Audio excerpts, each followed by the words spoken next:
Hello friends, love O2O के part 2 में आपका स्वागत है। और अगर इसके पहले आपने इसका पार्ट 1 नहीं देखा है तो आप ऊपर आई बटन पे क्लिक करके देख सकते हैं। तो वही एक नया सेलफोन ले लेती है और उसके बाद वो जाओ नाई को अपने सेलफोन से एक स्कैम मैसेज भेजती है।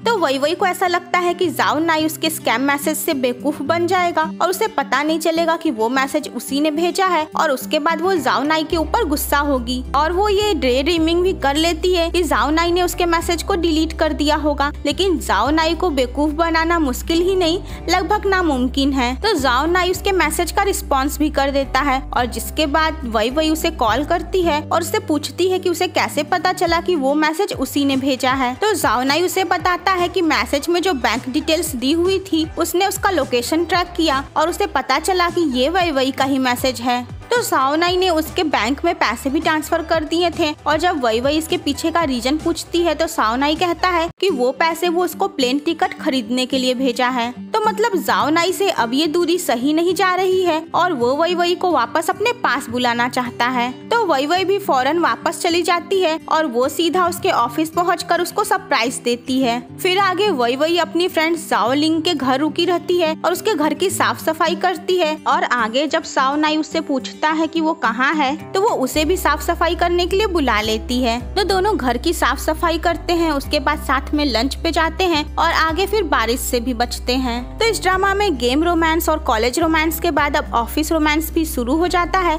क्योंकि वही जाओ नाई की कंपनी में ही इंटर्न बन जाती है। तो जाओ नाई की कंपनी में अभी ज्यादा लोग नहीं हैं, लेकिन जितने भी हैं वो सारे टैलेंटेड हैं और सभी गेम के न्यू वर्जन को बनाने में जी जान से जुटे हुए हैं। तो जाओ नाई की कंपनी में ज्यादातर एम्प्लॉयज उसके कॉलेज के स्टूडेंट ही रहते हैं, सीनियर्स और जूनियर्स, और इसके अलावा एक टॉप हैकर भी रहता है KO। तो वही आसवांग के अंडर में काम करती है जिसे औरतों का फोबिया रहता है और इसलिए उसे लड़कियों से प्रॉब्लम रहती है। और इसके अलावा आसवांग कंप्यूटर साइंस डिपार्टमेंट वाली लड़कियों को लड़कों से कमतर मानता है। तो वही उसे रॉन्ग प्रूव करती है। अपना पहला टास्क अच्छे से कंप्लीट करके वो ये बात साबित कर देती है कि लड़कियां किसी भी मामले में लड़कों से कम नहीं होती हैं। तो इसके अलावा आसवांग का एक और मैटर रहता है जिसके बारे में फिलहाल किसी को पता नहीं रहता है। तो आसवांग दरअसल जेनई कंपनी के लिए स्पाई का काम करता है। तो दरअसल जेनई कंपनी वाले आसवांग को ब्लैकमेल करते हैं क्योंकि आसवांग के एक दोस्त के ऊपर जेनई कंपनी वाले गेम चोरी करने का केस दर्ज किए रहते हैं। तो वो कहते हैं कि अगर आसवांग उनका साथ देगा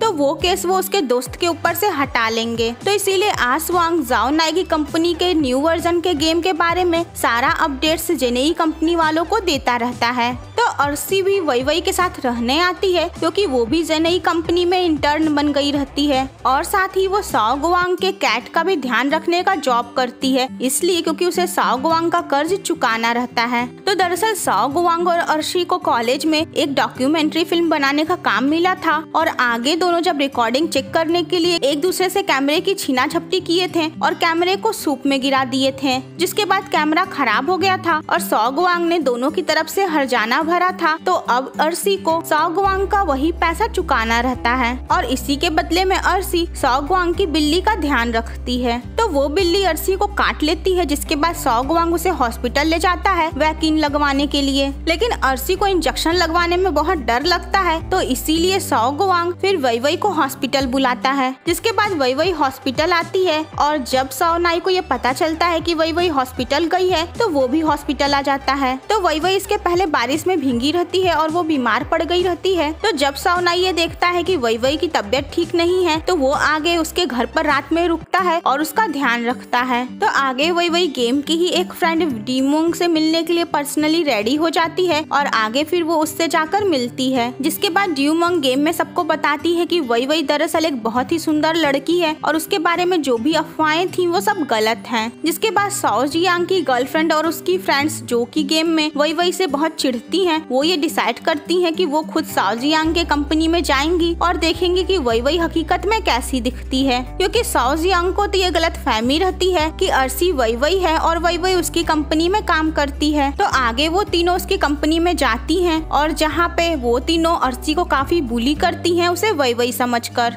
फिर आगे वो वही वही की इंसल्ट करना चाहती है गेम में सबके सामने, ये प्रूफ करके कि वही वही एक सुंदर लड़की नहीं है। इसलिए वो गेम के प्लेयर्स की मीटिंग रखवाती है जो उनके गिल्ड में शामिल थे। वो डी म्योंग से कहती है कि वो वही वही को भी बुलाए इस मीटिंग में, क्योंकि उसने कहा है कि वो वही वही से मिल चुकी है। तो आगे फाइनली सभी उस मीटिंग में पहुंचते हैं और फिर जब वही वही वहाँ पहुंचती है तो सभी उसको देखते रह जाते हैं। तो सौ जियांग को ये पछतावा होने लगता है कि वो वही वही जैसी इतनी सुंदर लड़की को छोड़कर दूसरे लड़की के चक्कर में क्यों पड़ गया। और वहीं उसकी गर्लफ्रेंड और उसकी फ्रेंड्स ये कहने लगती हैं कि ये सच में वही वही हो ही नहीं सकती है। जिसके बाद वही वही सबके सामने गेम खेलकर और अपनी स्किल दिखाकर ये प्रूफ करती है कि दरअसल वही हकीकत में वही वही है। वो लड़कियां और सारे मेंबर्स तब और ज्यादा शॉक्ड हो जाते हैं जब साओ नाई वही वही को लेने के लिए वहाँ पहुँचता है और वो देखते हैं कि वही वही का बॉयफ्रेंड भी बहुत ही हैंडसम और रिच है। हालांकि उन लड़कियों को ये पता नहीं होता है कि साओ नाई गेम में भी वही वही का हस्बैंड है और वही साओ नाई ही है, और इसीलिए वो उन दोनों के बीच में प्रॉब्लम क्रिएट करने के लिए कहती हैं कि वही वही गेम में एक दूसरे लड़के को डेट कर रही है और गेम में उसका एक दूसरा हस्बैंड है।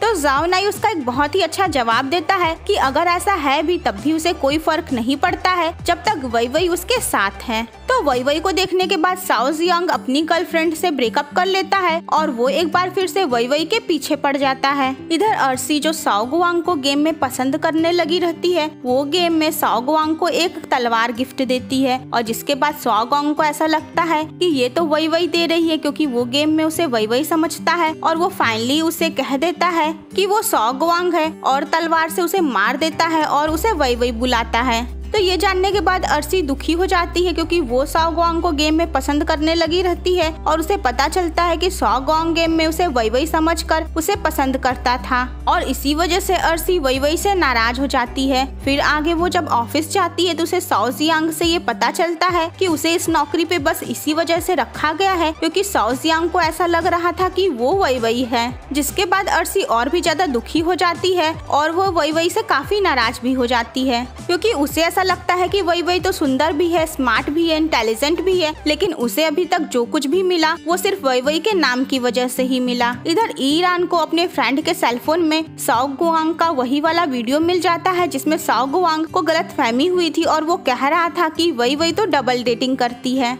जिसके बाद ईरान साओ नाई का वही वही से ब्रेकअप कराने के लिए वो वीडियो साओ नाई को दिखाती है, लेकिन साओ नाई को तो वही वही पे पूरा भरोसा होता है। वो वही वही को सारी बात बताता है और उसके बाद वही वही को ये समझ में आता है कि दरअसल अर्सी उससे क्यों नाराज है, क्योंकि अर्सी तो गेम में साओ गुआंग को पसंद करने लगी थी लेकिन साओ गुआंग उसे वही वही समझकर पसंद करता था। तो आगे वही वही साओ गुआंग से मिलती है और उस वीडियो के बारे में उसे बताती है और उसके ऊपर गुस्सा होती है कि वो बिना हकीकत जाने उसके ऊपर फिर से एक बार ऐसे इल्जाम कैसे लगाया। वो उसे बताती है कि जो प्लेयर उसके साथ खेलती है गेम में वो वही वही नहीं है। फिर आगे साओ नाई भी साओ गुआंग से मिलता है और उसे उस वीडियो वाली सारी प्रॉब्लम सॉल्व करने के लिए कहता है। तो साओ गुआंग जब साओ नाई का वही वही पे इतना भरोसा देखता है तो साओ गुआंग को भी ये समझ में आता है कि सिर्फ प्यार नहीं बल्कि प्यार में भरोसा होने की भी बहुत जरूरत होती है। जिसके बाद साओ गुआंग ईरान और उसकी फ्रेंड से मिलता है और उनके ऊपर गुस्सा होता है और उन्हें वार्न करता है और कहता है कि बिना किसी के परमिशन के उन्हें ऐसे वीडियो नहीं लेना चाहिए और कहता है कि उससे गलतफहमी हो गई थी वही वही को लेकर। तो आगे साओ गुआंग अर्सी से भी मिलता है और उससे भी माफी मांगता है कि वो गेम में उसे वही वही समझ रहा था और उसकी वजह से इतनी प्रॉब्लम क्रिएट हो गई। तो इधर वही वही साओ नाई के घर रहने आ जाती है क्योंकि उसका अर्सी से झगड़ा हो गया था और अर्सी घर छोड़कर जा रही थी। तो वही वही ने कहा कि तुम्हें कहीं जाने की जरूरत नहीं है, मैं ही इस घर से चली जाती हूँ और उसके बाद वो साओ नाई के घर रहने आ गई। तो वही वही इस बात से दुखी रहती है कि अर्सी इन सारी चीजों का ब्लेम उसे दे रही है, लेकिन साओ नाई उसे कहता है कि उसे इतना दुखी होने की जरूरत नहीं है, वो हमेशा उसके साथ है और उसके साथ ही रहेगा। वो कहता है कि तुम्हारी फ्रेंड तो तुम्हारी लाइफ का एक छोटा सा हिस्सा है लेकिन वो उसका सब कुछ है। तो आगे अर्शी को अपनी गलती का रियलाइजेशन तब होता है जब ईरान की फ्रेंड उसे वही वही के खिलाफ भड़काने की कोशिश करती है और उसे साओ गुआंग के वीडियो से लेकर सारी बात बताती है। तो जिसके बाद अर्शी वही वही को कॉल करती है और उसके बाद दोनों मिलती हैं और अपने बीच की सारी गलतफहमियों को दूर करती हैं और वो वही वही से माफी भी मांगती है और इस तरीके से दोनों फ्रेंड्स एक बार फिर से एक साथ हो जाती हैं। तो आगे ईरान जब इन दोनों की पक्की वाली दोस्ती देखती है तो उसे समझ में आता है कि सच्चे दोस्त मिलना कितना मुश्किल होता है और ईरान फाइनली साओ नाई से गिव अप कर देती है। तो साओ जियांग वई वई को पटाने की पूरी कोशिश करता है गेम में ऑनलाइन भी और ऑफलाइन भी और उसे ये भी पता चल जाता है कि साओ नाई ही गेम में वई वई का ऑनलाइन हस्बैंड है और उसे ये तो पता चली जाता है कि साओ नाई की कंपनी उसकी कंपनी की बिजनेस राइवल है और उन दोनों की ही कंपनियां गेम के न्यू वर्जन को डेवलप करने के लिए डेमो तैयार कर रही हैं। जिसके बाद साओ जियांग स्टील की कमान अपने हाथ में ले लेता है और अपने हिसाब से डेमो तैयार करवाता है साओ नाई को इस डील में हराने के लिए। तो जेनेई कंपनी वाले आसवांग को साओ नाई की कंपनी में तो स्पाई का काम दिए ही रहते हैं। फिलहाल साओ नाई की कंपनी ने जो डेमो तैयार किया है उसमें थोड़ी सी प्रॉब्लम है और उसके बाद वो प्रेजेंटेशन का डे और पहले रखवा देते हैं ताकि साओ नाई प्रेजेंटेशन के दिन तक उस प्रॉब्लम को सॉल्व न कर पाए और वो कॉन्ट्रैक्ट उनकी कंपनी जेनेई को मिल जाए। तो जब साओ नाई को ये पता चलता है कि प्रेजेंटेशन का दिन और पहले हो गया है उसके बाद वो और उसकी कंपनी के सारे लोग दिन रात कड़ी मेहनत करते हैं और उस गेम के डेमो को तैयार करते हैं। तो वही वही भी उनका पूरा साथ देती है। वो सारे एम्प्लॉयज के खाने पीने से लेकर कंफर्टेबली सोने तक की सारी व्यवस्था करती है। तो आगे साओ नाई दिन रात काम करता है और काफी काम में बिजी रहता है, लेकिन इसके बावजूद जब वैलेंटाइन डे रहता है तो वो वही वही के साथ बाहर जाता है घूमने के लिए और वहाँ जाने के बाद गेम में आने वाली उस प्रॉब्लम को सॉल्व करने का सलूशन मिल जाता है और उसके बाद वो फिर से एक बार रात भर काम करता है और सुबह फाइनली उस प्रॉब्लम को सॉल्व कर देता है। तो गेम टेस्टिंग होती है और गेम डेमो सक्सेसफुली रन हो जाता है और जिसके बाद सारे एम्प्लॉयज खुश हो जाते हैं। तो साओ नाई और उसके फ्रेंड प्रेजेंटेशन देने के लिए संघाई जाने वाले रहते हैं और उसके बाद वो वहाँ जाने के लिए शॉपिंग पे जाते हैं। तो वही वही भी उनके साथ गई रहती है। तो वो केओ की तारीफ करती है उसे सूट में देखने के बाद, जिसके बाद साओ नाई जेलस फील करता है और वो वही वही को नया सूट ट्राई करके दिखाता है। तो साओ नाई और उसकी टीम संघाई जाती है और उधर से साओ जियांग भी अपनी टीम के साथ पहुंचा रहता है। तो जेनेई कंपनी वाले पहले अपना प्रेजेंटेशन देते हैं और अपना प्रेजेंटेशन देने के बाद वो सब एक ट्रिक कर दिए रहते हैं, वो सर्वर में प्रॉब्लम कर दिए रहते हैं ताकि साओ नाई अपना प्रेजेंटेशन न दे पाए। लेकिन साओ नाई को हराना भी इतना आसान नहीं है। तो साओ नाई उनसे एक कदम आगे निकलता है। वो दरअसल पहले से ही पूरी तैयारी के साथ आया था। वो एक दूसरे सर्वर के सहारे अपना प्रेजेंटेशन देता है। तो साओ नाई की काबिलियत को देखकर सभी दंग रह जाते हैं और फेंग तेंग के सीईओ साओ नाई को ही ये कॉन्ट्रैक्ट दे देते हैं। तो साओ नाई और उसके एम्प्लॉयज ये कॉन्ट्रैक्ट पाकर बहुत खुश होते हैं और फिर सभी मिलकर सेलिब्रेट करते हैं। और आगे फिर ये भी दिखाया जाता है कि दरअसल साओ नाई को पहले ही ये पता चल चुका था कि आसवांग उनका एम्प्लॉय जो है वो उसे धोखा दे रहा है और जेनी कंपनी वालों से मिला हुआ है। तो आगे साओ नाई उससे रीजन पूछता है और वो अपने फ्रेंड की प्रॉब्लम बताता है और फिर आगे आसवांग साओ नाई की कंपनी से रिजाइन दे देता है। लेकिन साओ नाई आसवांग वाली ये बात अपने कंपनी में किसी को भी नहीं बताता है, यहाँ तक कि अपने दोस्तों को भी नहीं। हाँ, वाई वाई को ये बात पता चल चुकी रहती है, इसलिए वो ये बात वई वई को बताता है। तो साओ नाई उसके सारे एम्प्लॉयज और वई वई आगे घूमने जाते हैं और वई वई और साओ नाई वहाँ पर हैप्पी टाइम स्पेंड करते हैं। तो आगे साओ जियांग वई वई को एक लास्ट मैसेज भेजता है और उसमें बताता है कि उसकी डैड की कंपनी जेनेई ने जो कुछ भी साओ नाई के खिलाफ षड्यंत्र रचा था उसमें उसका कोई भी हाथ नहीं था। वो कहता है कि उसे वई वई से और साओ नाई से काफी कुछ सीखने को मिला और कहता है कि वो जरूर एक दिन मेहनत करेगा और साओ नाई से भी अच्छा गेम बनाकर रहेगा। तो वई वई और साओ नाई दोनों ही उसे अपनी वेल विशेस देते हैं। और वहीं ईरान भी जो साओ नाई से फाइनली गिव अप कर चुकी है, वो भी वई वई से कॉलेज में कहती है कि अब वो अब्रॉड जाकर पढ़ाई करेगी और वो कहती है कि वो विश करती है कि उसे भी वई वई की तरह ही अच्छी दोस्त मिले। फिर आगे ड्रामा में 2 साल का लीप हो जाता है और ये दिखाया जाता है कि साओ नाई की कंपनी ने जो गेम का नया वर्जन बनाया था वो काफी सक्सेसफुल रहा